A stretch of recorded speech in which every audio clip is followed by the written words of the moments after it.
The whole thing ended early. I went home. Ching Xuantong wanted to follow, but I refused firmly, so Zhang Yun stayed. At dinner, Dad looked much better and more energetic than Mom. The neighbors had thought he was having one last burst and offered Mom condolences earlier, which left us not knowing whether to laugh or cry. Dad said it had been hard on me and Mom these past 2 years. I replied it was mostly Mom. She laughed and said we'd crossed the hard part, so no need to dwell on it. Dad announced he wanted to go back to the restaurant tomorrow to ask for his old chef job. I told him I have money now, so he should just retire at home. He got fierce and said he doesn't need to live off his son's money. Mom told him not to speak to me like that and reminded him the medicine I got is why he's better. He quieted down. Then Dad talked about how he hadn't given me much growing up besides school fees. He remembered me staring at other kids' toys but never asking for anything. Now that I'm about to graduate, it's time to think about a house and bride price. He looked at Zhang Yun, who turned red. Dad said she's a good girl. I told him to stop talking nonsense since we're innocent. He nodded but muttered that we're already sleeping in the same bed. After a bit, he brought up the restaurant again. I suggested we open our own shop instead. I have a secret barbecue recipe I bought. Dad was interested. I said I'd provide the money. Mom can quit her job too, and they can run it together. Even if we lose money, it's fine. Dad liked the idea of being the boss. Right after dinner, I gave him the recipe. He studied it and went straight to the kitchen to test it. Mom let him move around on his own. Then Mom told me third uncle called. Cousin Xiaoyu is getting married the day after tomorrow and invited us. I agreed to go. Mom reminded me to give a generous red envelope since they've helped us a lot. I said I know. After that, Mom said Zhang Yun is already like this, and I haven't given her any commitment or title. I told her there's really nothing between us. Mom sighed, glanced at Zhang Yun sneaking into my room, and warned us to be careful about not having a baby right now. The conversation made my head spin. That night, everything was quiet. Both of us were awake and could hear each other's breathing. Xiaoyang, are you asleep?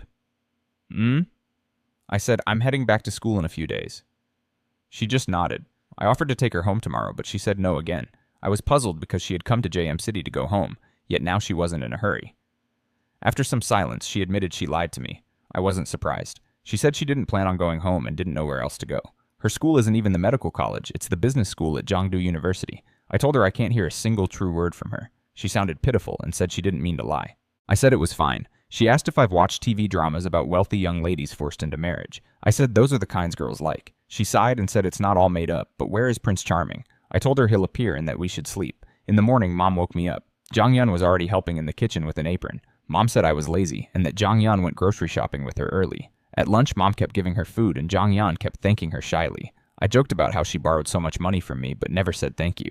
After lunch, Mom went to work and Dad went out to look for a storefront. Just the two of us were left. I suggested we go out. She agreed happily and clung to my arm the whole time. At the amusement park, she suddenly wanted to go drag racing on the outskirts. I wasn't into it, but she offered a deal, so I agreed. We drove to Mingshu Mountain. I sped up fast. She got scared and told me to slow down. I teased her about wanting to drag race. Then I did some sharp moves when another car came.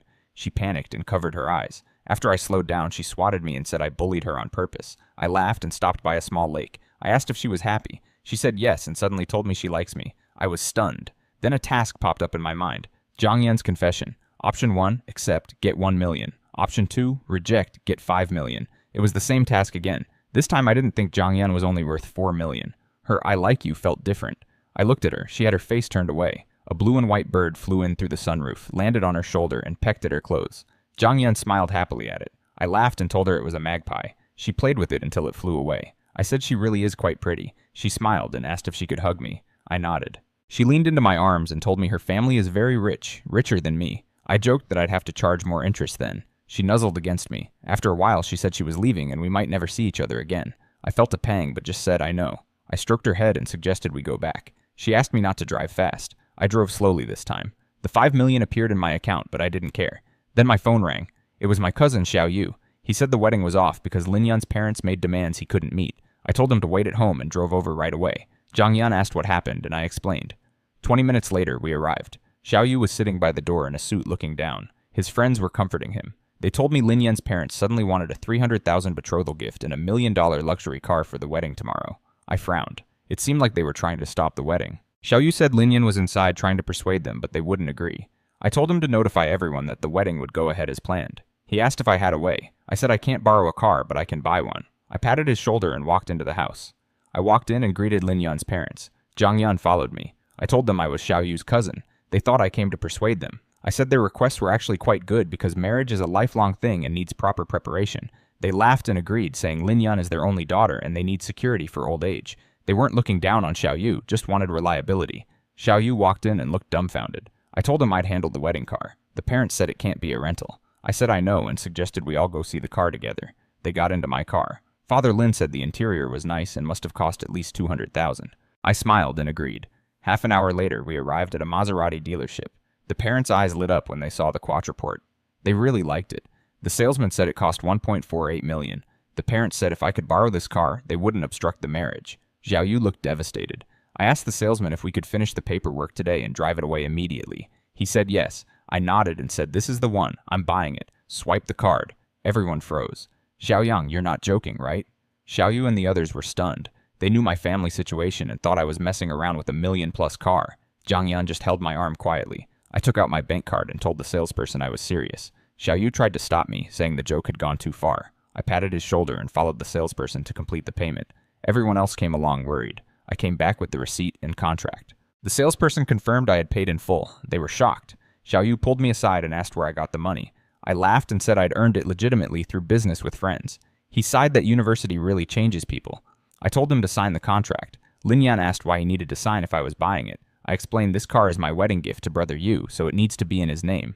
Xiao Yu dropped the pen in shock and said he couldn't accept such an expensive gift. I told him we're family and not want to slap my face by refusing. Lin Yan hesitated too, but her parents stepped in and told Xiao Yu to accept it. He finally nodded and thanked me. The parents were satisfied and said there were no more issues with tomorrow's wedding.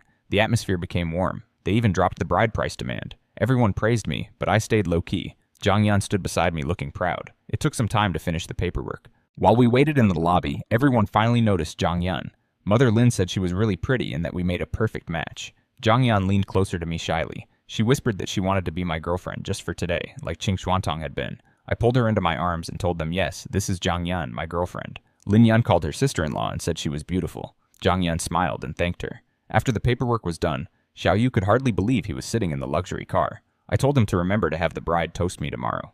Lin Yan thanked me with tears in her eyes and said they'd work hard to pay back half the car. I laughed and said no, it's a full gift. Think of it as for their future child's 1-month celebration or golden anniversary. As long as they don't mind me freeloading at their house later, it's fine. Lin Yan said they would pay me back anyway. Xiao Yu and the others left to finish wedding preparations. It was already afternoon. Zhang Yan and I got back in the car. She said she envies Xiao Yu and Lin Yan because they had someone to help them and everything turned out good. Then she told me she has to leave tonight. I was surprised but didn't ask why. She said since I'm her boyfriend today, we should do things couples do. I asked what she meant. She said watch a movie and go shopping for clothes. She wanted to buy lots of dresses. I sped up to save time. We went to Kaoxi Road, the biggest shopping pedestrian street in JM City. She took my arm right away. I held her hand properly with fingers interlaced. I told her to buy whatever she wants today. She was happy and kept talking and eating along the way. She wanted to try roasted bugs. I frowned but tried one. She laughed hard. We went into a hat shop. She picked 2 matching ones. One said, "Me, beautiful as a flower," and the other, "Me, earning money for the family." We tried them on. I lowered my head so she could put mine on, and I put hers on. Our faces got really close. I looked at her gently, but she turned her head away. We bought them and wore them out. Then she said, "Let's go look at clothes." I said okay, and made a quick phone call first.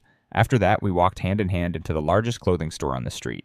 We went into the clothing store and Zhang Yan got excited when she saw a matching family set with baby clothes. She said they were really pretty, super cute, and tiny. The clerk came over and tried to sell us the whole set, even showing free matching socks. Zhang Yan looked regretful but put it down and said we couldn't use it because we're only boyfriend and girlfriend for one day. I quietly told the clerk to wrap it up anyway and that someone named Lu Xing would come pay and pick it up later. We continued walking. She wanted ice cream, so I paid a guy at the front of the line 10 times the price to buy 2 for us. We sat on a bench and she leaned on my shoulder, eating and chatting happily. At midnight, the bell and drum tower rang. The lights on Zhonghua Tower went dark, then started showing big numbers and messages. 3 days, that's how long I've known you. From now on, be happy and joyful every day. Then it showed Zhang Yan and I like you. She buried her head in my chest and started crying hard, soaking my clothes with tears. I turned her face back so she could keep watching. The tower did electronic fireworks for 3 minutes and ended with Zhang Yan, be happy and joyful forever. She sobbed and lightly hit my chest with her fists, asking why I did this. I wiped her tears. We held each other tightly for a long time in the middle of the crowd. When we separated, she laughed through tears and said I promised to make her happy, but made her look like this. She said she had to go. I didn't let go of her hand right away. Then Lu Xing ran up out of breath with a bunch of bags. He complained I didn't send my location. I took the bags and gave them to her. She opened one and saw it was the family set from earlier. She realized I had secretly bought everything she looked at or pointed out. She started crying again. I asked if she liked them. She nodded, stood on her tiptoes, and gave me a quick kiss on the corner of my mouth. I stood there surprised by the feeling. Then she said she was really leaving now. She was gone. I stood there for a while. I don't really know what it feels like to like someone, but maybe this is it. Seeing her happy made me happy. Even though I didn't want her to leave, I could only watch her go with a smile. I had a strand of her hair in my hand. It was the only thing she left behind besides her name. I sat down on the bench. Lu Xing asked what was wrong. I said nothing and thanked him for tonight. He complained about how much work it was to arrange everything at the tower and run around buying all the things from the shops because I didn't give exact addresses. I asked how much the whole thing cost. He said 2,483,221 yuan and 36 cents. The tower show alone was over 2 million. I laughed and said money is meant to be spent. Then I offered him a job working for me. He refused at first, saying too much help can create resentment, but I told him to quit tomorrow and come with me to Jiangdu as my driver. He finally agreed. I let him keep the extra 500,000 because I know his family situation is tough with his parents, working hard and younger siblings in school. He thanked me and said from now on I'm the boss. I told him to just call me Old Xiao. I murmured to myself the name of her school, Jiangdu University Business School, and thought maybe I could find her there later. But from the way she talked, it didn't seem likely. My phone rang. It was Qing Xuantong asking if Zhang Yan was with me. I said no, she's gone. She got excited about the tower confession and asked me to do something romantic for her too, but cheaper. She even wondered if we were in a hotel. I told her Zhang Yan is gone and hung up. Lu Xing drove me home. I told him to keep the car since he's my driver now and to pick me up tomorrow morning for my cousin's wedding. It was already 1 in the morning, but Mom was still up on the sofa. She asked where Zhang Yan was. I said she went home. Mom said that's probably better and reminded me that Zhang Yan is a good girl, pretty and well-mannered, so I should hold on to her. I said I know. In Jiangdu, in a big estate, someone was reporting to President Zhang that they couldn't find who was buying up the company's stock, but they suspect the Fang family. He got angry and smashed a teacup. He told them to keep a close eye on Zhang Yan once she gets back and not let her run off again. My parents woke me up. I ate something quick and called Lu Xing. He was already on the way and picked us up in a couple of minutes. Dad asked why Lu Xing was driving my car. I said I lent it to him for a few days since he doesn't have one. Mom and Dad dressed up formally for the wedding. I wore casual clothes that Zhang Yan had picked out for me. Mom asked if I prepared red envelopes. I said I gave them a car instead. She nodded and said that's a good gift because third uncle's family helped us a lot in the past. Dad agreed that Xiao Yu is a good kid. Then Mom asked if I've met Zhang Yan's parents yet. I held my forehead and told them I'm still in college and they're moving too fast. They said they're not rushing, but I should at least make the relationship official because a girl like Zhang Yan is hard to find. I didn't say much. In the car, Mom started asking Lu Xing if he has a girl he likes. Half an hour later, we arrived at the wedding venue. Quite a few relatives were already there. They greeted my parents and asked how Dad recovered. Dad gave vague answers like I had told him. I greeted some of them too, but mostly stayed with people my age.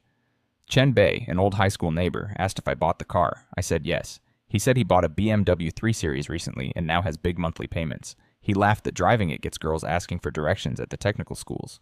Lu Xing and I just smiled and told him to take care of his health. I went over to Xiao Yu and Lin Yan. They were in wedding clothes and busy greeting guests. I wished them a happy wedding. Lin Yan gave us wedding candies. Father Lin and Mother Lin saw me and invited me to sit inside with them, but I said I'd sit with my friends outside. After I left, a very pretty girl came up to them. It was Lin Yan's cousin, Lin Qiyue. She wished them happy wedding. Lin Yan noticed she looked distracted with dark circles and asked if she slept badly. Lin Qiyue said no. After a bit, she left. Lin Yan told Xiao Yu that Lin Qiyue is her cousin who studies at Jiangdu University of Finance and Economics. She has high standards, and Lin Yan thought it was a pity she couldn't introduce her to me, since I already have a girlfriend. Xiao Yu said it's a coincidence because I'm also at the University of Finance and Economics. Lin Qiyue felt listless. She had been confessing to me a lot and thought after 99 times I'd agree and we'd be together forever. But then I disappeared for several days. Her friend said she had unrequited love sickness. She didn't agree and thought it was mutual. Just now she thought she saw someone who looked like me, but shook her head and told herself it must be because she didn't sleep well.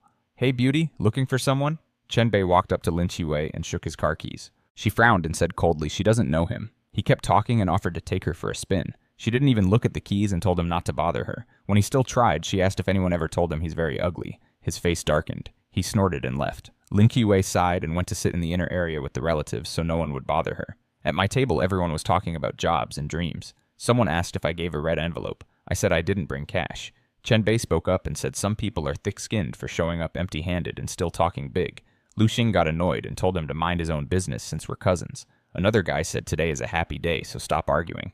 Chen Bei muttered a bit more, but then shut up. The others at the table started looking at me strangely, and the mood got quiet. The wedding started. After the ceremony, Xiao Yu gave a speech. He thanked his parents-in-law and said he'd treat Lin Yan well. Then he thanked me, saying if it weren't for me, there might not be a wedding today. Everyone at my table was stunned. Chen Bei muttered that I still couldn't even give a red envelope. I smiled and didn't bother with him. Xiao Yu and Lin Yan looked over, so I stood up. Someone handed me a microphone. I congratulated them, wished them a happy marriage, lifelong harmony, and a child soon. Then I sat back down. At one of the inner tables, Lin Qi saw me and got surprised. She told my mom they were dating. Mom looked at her carefully. Lin Qi stood up and started walking toward me. I was playing games with Lu Xing and didn't notice anything. Chen Bei suddenly got excited when he saw Lin Qi walking toward our table. He thought she had changed her mind and was coming for him because of the BMW. He pushed his car keys forward on the table and fixed his hair. Some guys next to him noticed too and said she was a goddess-level beauty. Chen Bei just smiled and waited. Then Lin Qi called out, "Xiao Yang!"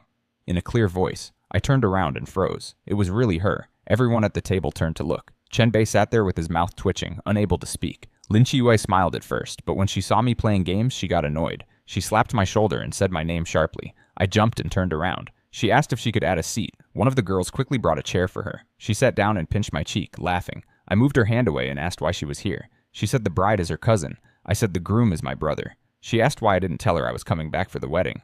I said there was no need to tell her. She got a bit upset and said she had been waiting for me under the dorm building every day. I told her it must have been hard on her. She asked when I was going back to school and said to take her with me. I said sure. We kept talking. Everyone at the table started paying attention to us. After a while, she got up and left for a bit.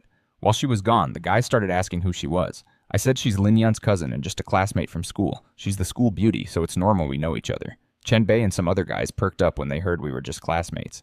They started fixing their hair and getting ready to talk to her. Lin Qi came back smiling and walked straight to me. She suddenly pulled out a bouquet of flowers from behind her back, looked at me, and said in a clear voice, "Xiao Yang, I like you. Will you be my boyfriend?" The whole area went quiet. Someone dropped their chopsticks. Chen Bei looked completely shocked. I just stood there, frozen. Then a task appeared in my mind. Lin Qi's second confession. Option 1, accept 2 million yuan. Option 2, reject, get a 10 times cashback card. Everyone at the nearby tables turned and stared at Lin Qi when she confessed. The guys looked shocked that a girl like her would chase someone so openly. I was focused on the task. The 10 times cashback card meant anything I spent in the next hour would come back 10 times over. I looked at her and said, "We can't be together yet. I'm sorry." I rejected her. The whole room went completely quiet. Lin Qi paused for a second, then smiled. She put the bouquet straight into my hands and said, "This is a gift for me," and to remember that this was already her second confession. I took the flowers and told her thank you. They are very beautiful and I like them a lot. She looked happy and said as long as I like them, that's good.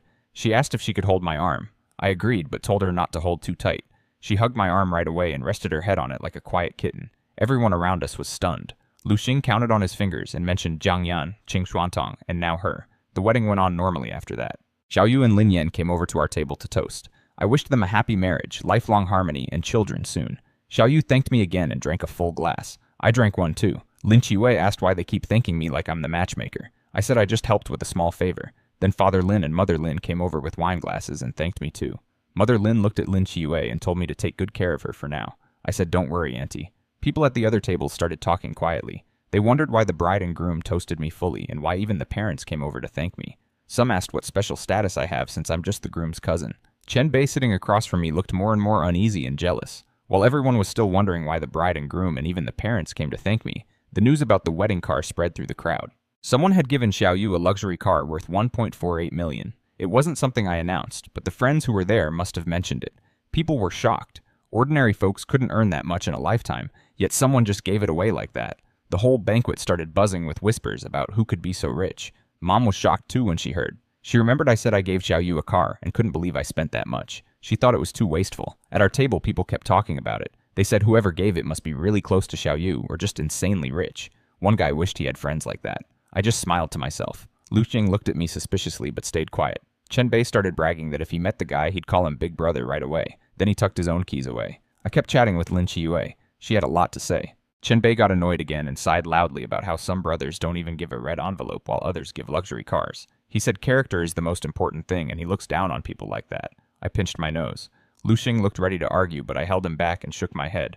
No point fighting with a clown. Lin Qi asked who he was talking about. I told her I did give a red envelope, they just didn't see it. She was surprised and said he was wronging me. Why not explain? I said no need to explain to a jumping clown. It's beneath me. Chen Bei turned red and asked what I said. I waved my hand and didn't bother anymore. Lin Qi suggested we go for a walk. I agreed. It was better than sitting there. She smiled happily. I told Lu Xing to let Brother Yu know later. He nodded and gave me a look about taking care of my health. I rolled my eyes at him. After we left, two of the friends who helped yesterday sat down at the table. Chen Bei asked them who gave the luxury car since they were there the whole time. They were surprised no one knew and said it was me. They told how we went straight to the Maserati dealership and I paid 1.48 million in full. Everyone went quiet. Chenbei didn't believe it and said how could I give a million-plus car when I drove here in a Volkswagen worth 80 or 100,000. Lu Xing stood up and told him coldly that my car is a Phaeton. Then he left. Someone searched it on their phone and said the top version is worth 2.48 million. They all looked at my car outside and then at Chenbei. He sat there looking completely uncomfortable. We walked out of the hotel. Lin Qiwei kept holding my arm the whole time.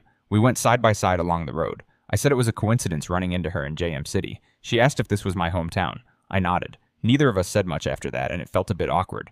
I stopped walking and told her she doesn't need to keep confessing to me like this. I hesitated, but decided to be straight with her. I said I already have someone I like. Lin Qiwei's smile froze. She looked at me in disbelief and asked if I was joking. Her breathing got faster. I said I wasn't joking. I really do have someone I like now. She gripped my arm tighter. She asked if that's why I rejected her last time. I shook my head and said last time I didn't have anyone I liked. She was stunned and said, how is that possible? It's only been a few days. I nodded and thought the same thing. She asked if she could meet her. I said I don't know where she is either. Lin Qiwei got angry and thought I was just making it up to reject her. She said if that's the case, the joke isn't funny at all. I told her I'm not joking. She finally let go of my arm. After a while, she said she understands. She apologized, said she should go now, and ran off. I stood there and sighed. It was probably the best way to end it for both of us, but I still felt uneasy. I was worried she might do something reckless. I frowned and went after her, but she had already disappeared. Lin Qiwei ran off crying. She didn't know where she ended up. She got tired and squatted down, feeling full of grievance. She muttered that she didn't do it on purpose. That after 99 times, if I had confessed one more, she would have agreed and asked why I had to like someone else. She tried to push me out of her heart, but kept seeing my face from under the dorm building. She wiped her tears and opened her phone to delete all the photos and videos of my confessions she had saved. She called me ugly and a jerk, but couldn't actually delete anything. She played the long-edited video of all 99 confessions instead. She watched the scenes, cursing at the video sometimes, especially the part where she had told me she already liked someone else and didn't know where he was. Then she froze. She realized those words were exactly the same as what I said to her earlier about not knowing where the person I like is. She also connected it to this being her second confession. She cursed and called herself stupid. She slapped her thigh and said she should have realized I was testing her, or referencing her own words. She decided I didn't actually like someone else and had liked her from the beginning. She told herself she needs to take every confession seriously from now on, and memorize all 99 so she doesn't mess up again. She cheered herself up and said she has to go back and review everything properly. The wedding banquet was still going on. Chenbei sat there drinking alone. No one talked to him or toasted him. After a couple more glasses, he said goodbye and left. No one tried to stop him. He got in his car even though he had been drinking and drove toward the university district. He wanted to find a girl to vent his anger. Then he saw Lin Qiwei by the side of the road. She was squatting there crying. He pulled over and watched her. She tried to stand up, but her legs were numb. Chenbei walked over and mocked her, saying the campus belle failed at confessing and asking where her precious Xiaoyang was. Lin Qiwei looked at him with disgust and told him to get lost. She said anyone picked off the street would be handsomer than him and called him an old man. Chenbei got furious. He was already mad about everything that happened at the wedding. He walked up and tried to grab her. She slapped his hand away and yelled for help. He laughed and said not to be afraid. He wouldn't be too rough. I showed up right then. I shouted at him and punched him hard, sending him flying. Lin Qiwei saw me and called my name. Chenbei got up and threw a punch at me. We started fighting. I took a few hits but finally pinned him down. The police arrived. Lin Qiwei explained what happened. They took Chenbei away. He was bleeding and would need the hospital. They also checked and found he had been drunk driving. We went to the station to give statements, and they let us go after seeing the surveillance. Lin Qiwei dragged me to the hospital to get checked. It was just some bruises. She put medicine on them and thanked me. I said it was my fault for making her run off. Then she hugged me and said sorry, that she didn't properly appreciate my confessions before. She said she understands now and will work hard for our love. She looked happy. I was confused. I had already told her I liked someone else. I didn't know what she was talking about. Lin Qiwei wanted to keep following me, but she wasn't like Zhang Yun, so she couldn't just come to my place. I got home in the evening. The car was already back with a designated driver. Mom saw the bruises on my face and asked what happened. I told her about Chenbei. She was shocked and said she remembered him from parent-teacher meetings and would tell Xiaoyu to stop hanging around with him. Then Mom asked seriously how much money I actually made from business. I thought for a moment and said about 8 or 10 million. She gasped. She asked if the wedding car for Xiaoyu was really from me. When I nodded, she nearly fainted and called me a spendthrift for giving away 1/10 of what I had. She scolded me a bit, but then let it go since it was my money. I wanted to stay a few more days to help with the new storefront, but my parents said no. They told me they could handle it and I should go back to Jiangdu because my business there was more important. I planned to head back the next day. That night in bed, I kept thinking about Zhang Yun. I thought maybe I should go find her at Jiangdu University Business School to understand a few things.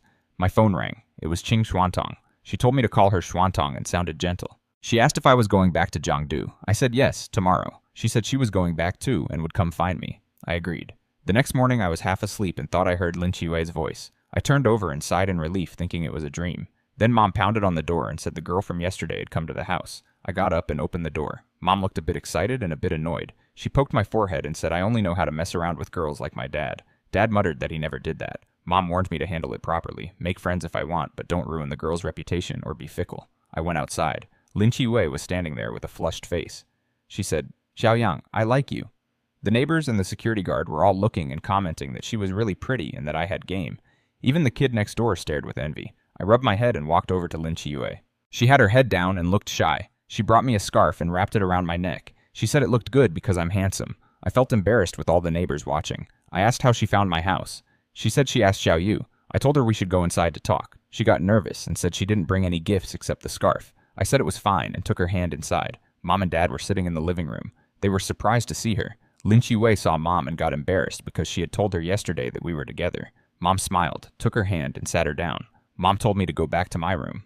Dad left too. Mom stayed and talked with Lin Qiwei alone. She asked her name, age, major, and about her family. Later, Mom knocked on my door and asked me straight who I actually like. I told her Jiang Yun. Mom sighed and said if only I could marry both. Right then, Qing Xuantong's head appeared at the window calling my name. Mom saw her and her face darkened. I said she's my high school classmate. Mom said if I weren't her son, she would kill me. Lin Qiwei came out of the restroom and saw her too. I opened the door. Qing Xuantong came in happily and tried to hug me. I dodged. She brought milk for Mom and liquor for Dad. Mom said she was too polite. Qing Xuantong saw Lin Qiwei and looked flustered. I introduced them and said both of them are catching a ride back to Jiangdu with me today. The two of them looked at each other. Qing Xuantong introduced herself to Lin Qiwei as my high school classmate and even said she used to be my desk mate. Lin Qiwei looked surprised. I cut them off and said that's enough. Mom looked like she wanted to talk with Qing Xuantong more. But I told her the two of them just needed a ride back to Jiangdu and we were leaving right away. I went to my room, packed a few clothes quickly, and came out. I took both of them by the hand and headed for the car. They said goodbye to Mom, who told them to come visit often. Outside, Lin Qiwei asked gently if she could sit in the front. I said sure. But before she could get in, Qing Xuantong jumped into the front seat and thanked her for opening the door. Lin Qiwei looked upset and bit her lip. I told Qing Xuantong to move to the back. She argued at first, but Lin Qiwei said it was fine and sat in the back herself. I told them we would wait for Lu Xing and then head back to Jiangdu together. Lin Qiwei suddenly asked if I remembered what I gave her on my third confession. I said I forgot. She said it was a scarf and that she brought me one today too because the weather is getting cold. I said it was thoughtful. She looked happy. Qing Xuantong turned around with a shocked look on her face when she heard about the third confession. Qing Xuantong turned around and asked in disbelief if I really confessed to Lin Qiwei 3 times. I nodded. The whole school already knew about it anyway. Qing Xuantong looked stunned. Lin Qiwei looked proud. Qing Xuantong then said I must have a girlfriend now. I shook my head and told her Lin Qiwei didn't agree. Qing Xuantong's face lit up with a smile. She turned to Lin Qiwei and said sorry for misunderstanding, then asked her to help pursue me and teach her how she made me fall for her. I heard everything and got black lines on my face. Lin Qiwei was completely stunned. Both of us told her no at the same time. We drove to Century Plaza to pick up Lu Xing. There was a busker playing guitar with people watching. Qing Xuantong and Lin Qiwei both wanted me to sing a song for them. They said they remembered I sang once in high school. I hesitated because there were so many people, but a task appeared. Sing in front of everyone for voice control ability +20 or reject for +2. I accepted. I walked up, transferred 1,000 Rian to the busker through the QR code, and asked to borrow his spot. He agreed happily. I took the guitar and started playing. A simple, catchy melody came out. I didn't know the song before, but it just appeared in my head. Lin Qiwei and Qing Xuantong watched with wide eyes. Some passers-by stopped to listen too. The busker looked surprised when I started playing. I sang the song that came into my head. It was a simple melody with lazy-sounding lyrics about a little yellow flower, childhood memories, skipping class, rainy days, and courage. People stopped to listen. Lin Qiwei and Qing Xuantong watched me the whole time. Some people around got emotional. When I finished, everyone clapped loudly and asked me to sing again. I just smiled, gave the guitar back to the busker, and walked away. The task completed and I got 20 points in voice control ability. It felt like new knowledge about how to use my voice properly appeared in my head. Right then, Lin Qiwei ran over crying hard. She buried her face in my chest and got my clothes wet with tears. I asked what was wrong and who bullied her. She kept sobbing and said she understands my feelings now, and asked if we can be together because she likes me so much too. Then a task popped up. Lin Qiwei's confession. Option 1, accept, get 3 points in charm. Option 2, reject, get 10 points in charm. Another confession came right after I finished singing. Or maybe it was a special one. I felt a bit annoyed. I was just doing the system task, but Lin Qiwei started crying hard and said she understands my feelings now, and asked if we can be together because she likes me so much too. I patted her head and told her to stop crying since there were so many people around. She sniffled and nodded, still looking shy. The people nearby were watching and making comments about us. Lin Qiwei buried her face in my chest even more. Qing Xuantong stood off to the side, looking jealous. The crowd eventually left. The busker came over and said the song was great and asked if he could sing it himself. I said sure, go ahead. He asked for my name so he could credit me when he covers it. I told him Xiaoyang. Lin Qiwei asked him for a recording of me singing. Qing Xuantong wanted one too. After they got the files, both of them put in earphones right away and listened with happy smiles. Then they both grabbed one of my arms and started walking. I was stuck in the middle again. They asked me about the song. Lin Qiwei said I wrote it for her. I answered without thinking much. She got even happier. We bought headphones. I paid. Lin Qiwei got pink ones and looked really careful with them. Qing Xuantong got blue ones. With both of them listening to the song quietly, I finally got some peace. We sat on a bench and waited. About half an hour later, Lu Xing called. He sounded annoyed about how his resignation went, but it was done. Lu Xing arrived soon after. He was grumbling about his resignation, but put on a smile when he saw Qing Xuantong and Lin Qiwei. He got in the driver's seat. Lin Qiwei said she wanted the front seat and sat there.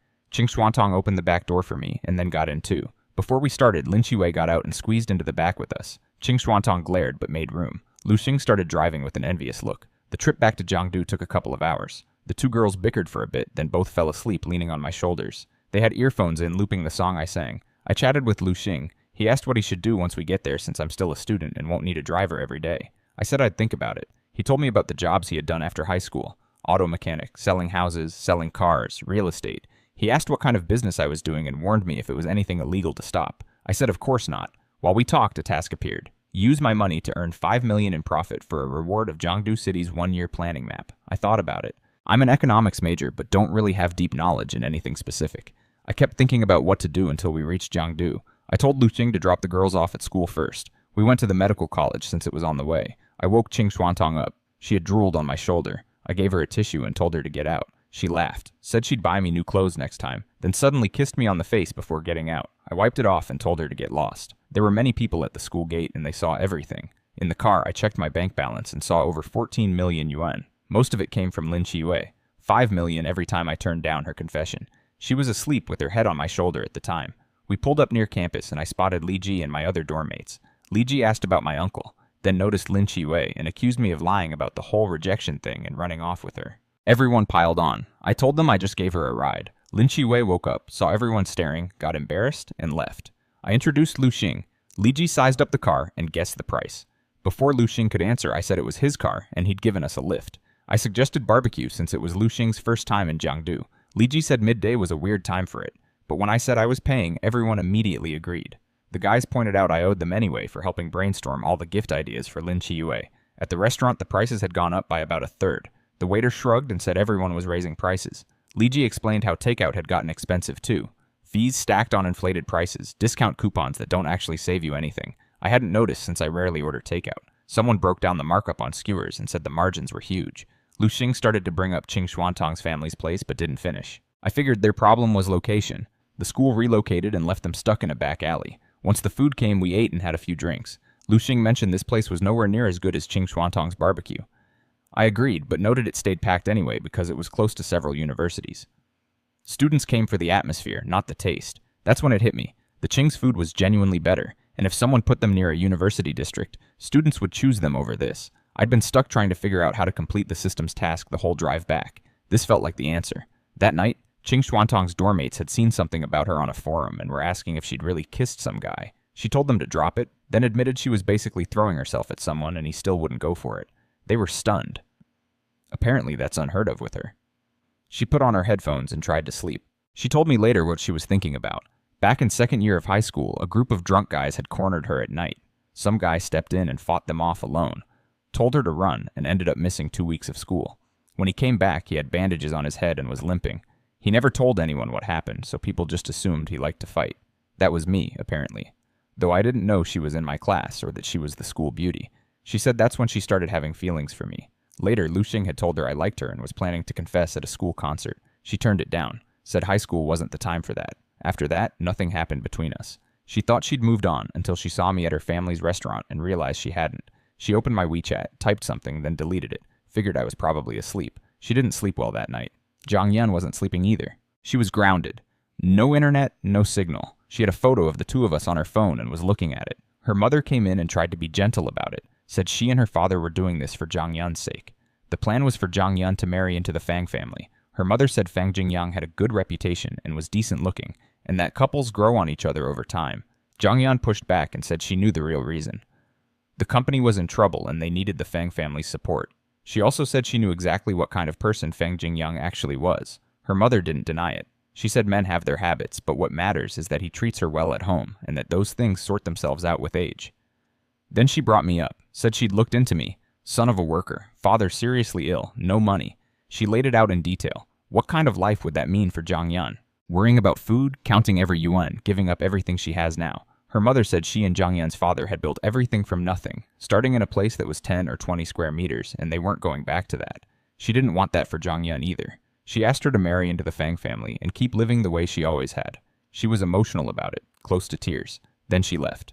Zhang Yun sat there and didn't sleep either. She looked at my photo and wondered who was going to come help her the way I'd apparently helped others. I was woken up early by the news that Lin Qiyue had somehow talked her way into the boys' dorm. Apparently she'd asked the building manager to be her godmother and the woman just let her in. The whole building went into a panic. Guys were cleaning their rooms, fixing their hair, stuffing shoe lifts in. Li Ji and my other roommates had already tidied everything up by the time I got out of bed. I didn't bother. Just washed my face and opened the door when she knocked. The guys in the hallway were furious that she'd come specifically for me. I pulled her inside and closed the door. She said good morning and mentioned she'd figured I might still be asleep. I told her obviously I was. My roommates couldn't believe I talked to her like that. They expected me to say something romantic, but Lin Qiyue just laughed, took my hand, and apologized for coming too early. Said next time she'd wait for me to message her first. Li Ji pulled his curtain shut and refused to watch any more of it. She'd brought a flute, the one I'd given her during the fourth confession, since I'd found out she played. The problem was I don't know how to play it myself. She hadn't thought about that. Li Ji called out from behind his curtain and suggested she just play a song for me and then confess. Lin Qiyue liked the idea and decided to play my song, Sunny Day. I was surprised she could do that, and she said she'd listened to it so many times that figuring out the notes was easy. She played it. Everyone in the room grabbed their phones to record. She was good. She finished playing and everyone inside and outside the room applauded. The guys in the hallway had figured out it was Lin Qiyue just from the sound. Apparently her flute playing was well known on campus, just rarely heard in person. I checked the system while she was finishing up. The fourth confession options were accept and get 1,000,000 yuan, or reject and get a quality enhancement pill. I picked the rejection. Better body constitution is worth more than 1,000,000. Lin Qiyue put the flute behind her back, held her skirt with both hands, and asked me to be her boyfriend. Everyone in the room froze. The guys were all filming. Someone called out for me to accept. I told her I was sorry, that we weren't suitable and the timing wasn't right. She said it was okay, smiled, and didn't seem too upset about it, more like she was checking something off a list. My roommates were furious. Li Ji cursed from behind his curtain.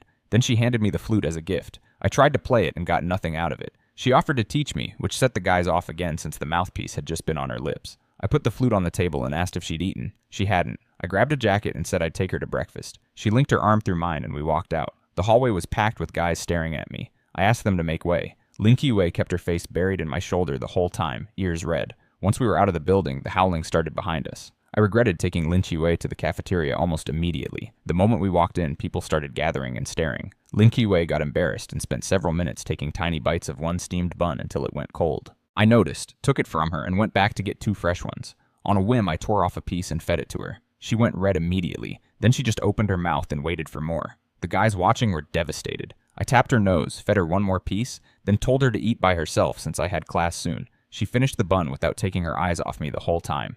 Half the cafeteria had lost their appetite. Back in her dorm, Lin Qiue's roommates crowded around her assuming I'd finally agreed. She told them I'd rejected her again. They went quiet, then asked if she was okay, because she was smiling. One of them offered to book her a psychiatry appointment. Lin Qiyue just said they wouldn't understand and that love was wonderful. Her friends gave up. Then someone found a post on the school forum. One of my roommates had uploaded photos and video from inside the dorm. The girls saw Lin Qiyue playing the flute and started praising her. When they asked what the song was, she told them I wrote it and had sung it for her the day before. They didn't believe she could write songs. She pulled up a video of me performing it on the street, then synced it with the clean audio file on her computer. When it played, everyone in the room liked it immediately. The forum post spread fast. The whole school saw Lin Qiyue play the flute, confess, and get rejected. People were split between praising her flute playing and complaining that I'd turned her down again. The cafeteria crowd was especially confused. They'd just watched me feed her steamed buns and assumed we were together, then found out I'd rejected her that same morning. Back in her dorm, Lin Qiue's roommates listened to Sunny Day and were won over immediately. One of them said she now understood why Lin Qiue kept confessing despite being rejected. Another jokingly asked if she could confess to me too. Lin Qiue shut that down. They kept teasing her about acting like a simp, and she started barking at them like a dog as a joke. Her friends threatened to record it and send it to me. She stopped immediately. Meanwhile, I was at the shop with Lu Xing. He'd barely slept. The renovation was already more than half done overnight. He'd posted job listings the day before and had interviews set up that morning. I told him to rest and let me handle it, but he said I was too naive about reading people and insisted on doing it together. We went to the milk tea shop next door to wait. Lu Xing filled me in on the progress. The business license was being handled. The landlord was taking care of tables and chairs, and he was planning to source the ingredients himself the next day since he didn't trust others with that. I told him to let me know if he needed anything. He said he just needed the money. 3 girls came in for the interview. Looked like freshmen or sophomores. They hesitated at the door because we looked too young, so they called to confirm before coming over. I offered them drinks to help them relax. All 3 were good looking, especially the one in front. Lu Xing said having attractive staff would bring in more customers from the nearby schools. Then the system pinged with a new task. The system pinged with a new task called Nurturing a Strong Woman. The description said that on the path to becoming a god of wealth, I'd need a woman to grow alongside me. The target was Zhang Shangshui, and the rewards would come in stages based on her development. It felt like one of those character-raising games. The first girl to introduce herself was Zhang Shangshui, sophomore at the business school. She handed over her resume, and I took it before Lu Xing could. There wasn't much on it, but I'd already made up my mind. I offered her $5,000 a month with a 7-day probation, starting the day after tomorrow. She seemed surprised the hiring was so easy and asked if I was really just hiring for cashier work. I said yes, plus some basic accounting and bookkeeping. She'd been wary from the start. Thought I might be one of those people who use part-time jobs as a cover for something else. One of the other girls pointed out that most part-time jobs near campus paid under $2,000, so they were skeptical. I told them I was a junior at the university across the street, and they could ask anyone about me. That relaxed them. Lu Xing interviewed the other 2 and offered them $4,000 each as waitresses. Once Zhang Shangshui was confirmed, the system completed the interview stage and gave a reward. A grand opening blessing effect applied only to Zhang Shangshui. For the first 7 days after the restaurant opened, it would bring in 1,500 to 2,000 customers depending on the scale. Even if only a third of them became regulars, that was enough for a barbecue place to run steadily. The catch was that all the rewards from this task would go to Zhang Shangshui, not me. I just did the work. After the interviews, Lu Xing pulled me aside and told me not to mix personal feelings with business, since I already had Qing Xuantong, Lin Qiue, and Jiang Yan in the picture. I told him he'd completely misread the situation. Zhang Shangshui was a top finance student. Using her as a cashier was already us getting the better end of the deal. Lu Xing didn't believe me. His only request was that I leave at least one of them for him. The shop was basically ready. They'd named it Xingyang. Lu Xing had objected since I was the one putting up all the money, but neither of us could come up with anything better, so it stuck. Tables and chairs were coming that evening. Lu Xing had gone to source ingredients, the business license was nearly done, and we could open the next day. I ran into Zhang Shangshui and the others on the way, showed them the place, signed the contracts, and set their hours, 5 p.m. to 11 p.m. After that, I headed back to campus and spotted Lin Qiue near the gate, moving very slowly, head down, pale, holding a bag of steamed buns against her chest. She looked up and immediately apologized for not coming to confess that day. She thought that's why I'd come looking for her. I told her to forget the confession and asked why she wasn't resting. She said she was just hungry. I asked where her roommates were. She said they were all in class. I'd already figured out what was going on. Over 3 months, I'd picked up on her habits, including her cycle. The pale face and the way she was holding the hot buns against her stomach confirmed it. I told her to call me next time. She agreed.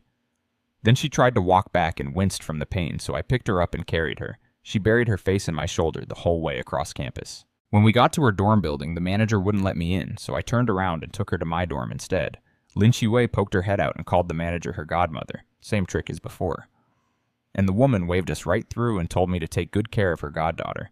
Nobody was in the room. I told Lin Qiue to rest on my bed. She took off her shoes, dove into the blanket, and started giggling to herself. I just stood there watching her.